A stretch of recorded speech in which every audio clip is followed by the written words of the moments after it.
Hello and welcome to In the Kitchen with Mary Mac. Today we're going to do a recipe that I love to make. I make it pretty often, and it is one of those one-pan wonders. I call it Mac Stir Fry. One of the things I like about this recipe is that you can use whatever you have, whatever vegetables you have available, fresh or frozen. I even use some jarred things sometimes in this. Put in it what you like. And this recipe uses a large skillet. So if you have a large skillet or a wok or just a large fry pan will work fine. If not, you can even do this in a Dutch oven. It's pretty basic as far as a stir fry goes. The one thing you have to remember with stir fry is you have to put the vegetables in the order of how long it takes them to cook, so that you don't have some things are overcooked and some things are undercooked. You want to try and get it so that as you put things in, the ones that take a long time you start with, and then you build up and it comes out pretty good. So after you make a stir fry a few times, you get onto it. It's not a difficult thing to make. But like I said, it's one of those, whatever you have on hand, you have to kind of think about it a little bit. So here's a list of what I usually put in it. And as I go along, I'll kind of tell you what to do with each thing that we put into this. You'll need some olive oil for frying. You need an onion, and you want to cut that into strips. So if you cut it up and down ways instead of like slices for a hamburger, cut it up and down and then strip it. That's how you want your onion done. I highly recommend also, this is one of those mise en place recipes also where you want to have everything prepped before you get started. Think about that as you're doing something. This is a great opportunity to use all your little bowls and things like that. It really helps a lot too if you kind of put them in order of how you're going to put them into the pan. Back again to the onion. You're going to cut your onion into strips, put it in a bowl. 4 carrots. When you do carrots, they take a long time to cook. So what I'll do sometimes is either steam them for a minute or two or put them in the microwave for a minute or two to just kind of pre-cook them a little bit, because they'll take forever if you don't. So you need 4 carrots cleaned, and you can slice them on the bias to an inch long piece of carrot, depending on how thick the carrot is. It's better if you can use a smaller diameter carrot, and then cut them on the bias because it makes them look nice in the stir fry.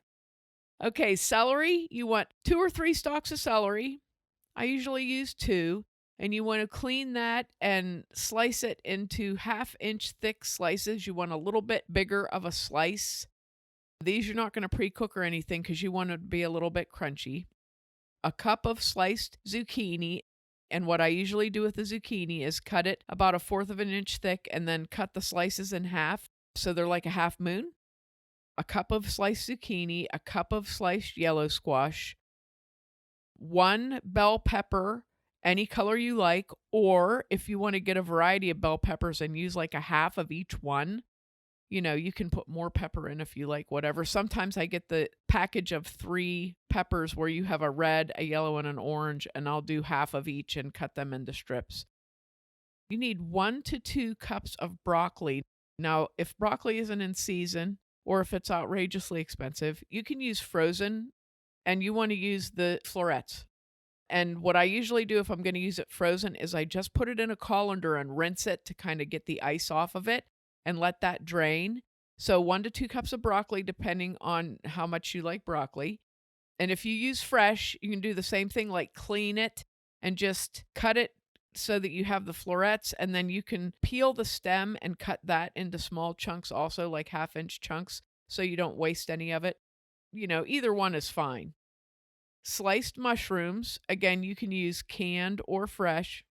And minced garlic, you need 2 teaspoons of minced garlic. Some other things that you could add to this if you want are sugar snap peas, about 1/2 cup of those. You can add a tin of water chestnuts. You just drain them and you can slice them in half and add them. Green onions are good in here. You can chop up the stem and chop up the onion and put that in. Anything that you like really that would go well in a stir fry works well. So you can be as creative as you like. If you don't want to have meat in it, you can stop here. And this is it. If you want to have meat in it, you can put in a pound of cooked chicken, and you want to cut that up into about 1-inch pieces. You can use a block of tofu, of firm tofu, cut that up into chunks in a separate pan and fry it up with some soy vey on it to give it a little bit of flavor. You can use that. You can use steak. You can cut up steak and put in here. Or you really don't have to put anything like that, any protein at all in here. You can just leave it as the vegetables. It's really good too. You'll also need cooked rice. So use whatever rice you like. You can use minute rice, you can use regular rice, long grain rice, brown rice, wild rice, whatever kind of rice you like. And you'd want to have a cup of rice per person, which maybe sounds like a lot, but it really isn't once you start, eating it. And I like soy vey, very, very teriyaki sauce. So that's what I always serve with mine. It's so good. I don't even get anything else anymore. So you can use whatever you like on it if you like soy sauce or whatever. But I like the soy vey, very, very teriyaki myself.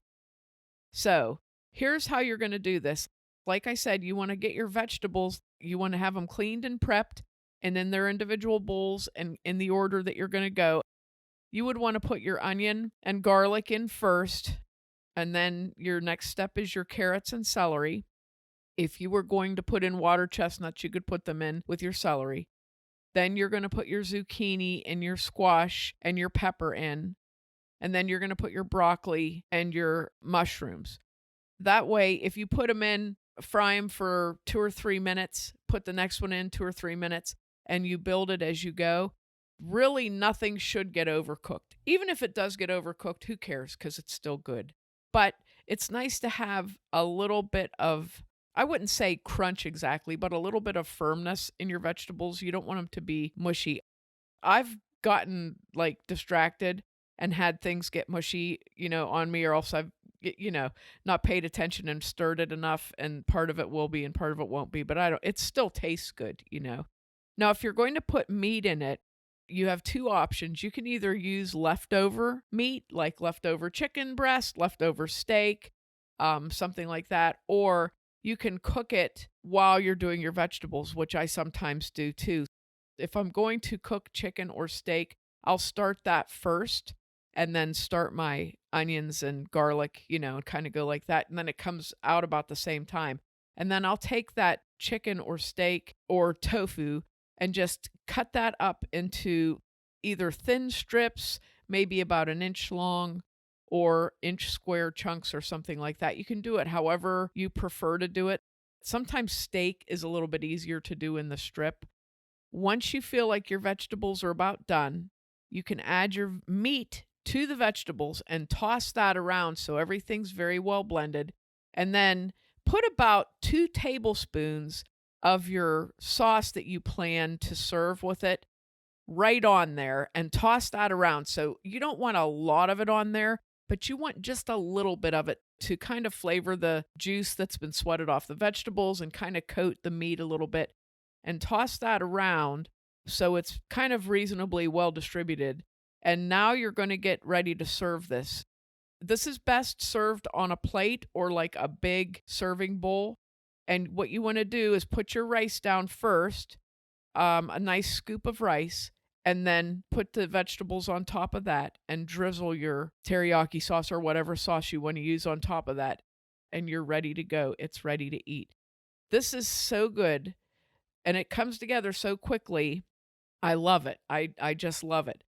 One of the things I like to do with this particular recipe is, like, if I happen to have, say, just gone to the grocery store and I have everything right now, I'll get it and get everything prepped ahead of time so that when I come home from work, I basically just take everything out of the refrigerator and it's ready to go. And I love to do that because this can come together for me in maybe 45 minutes. I get my rice on and then I get my skillet and start cooking everything, and it comes together so quick. It's really nice. So if you're able to think ahead like that, or say you have leftover chicken breasts or leftover steak or something, and you're able to pull it together really quickly like that, it's so nice. It's nice to come home from work and just pow, supper's ready. So I hope you give this recipe a try. It's a Mac and Ellen favorite. It's a go-to, when you don't know what to have for supper and you feel like maybe you haven't had very many vegetables lately. This is a really good one, and I like it especially because you can do this if you don't add the meat to it and you keep the meat separate.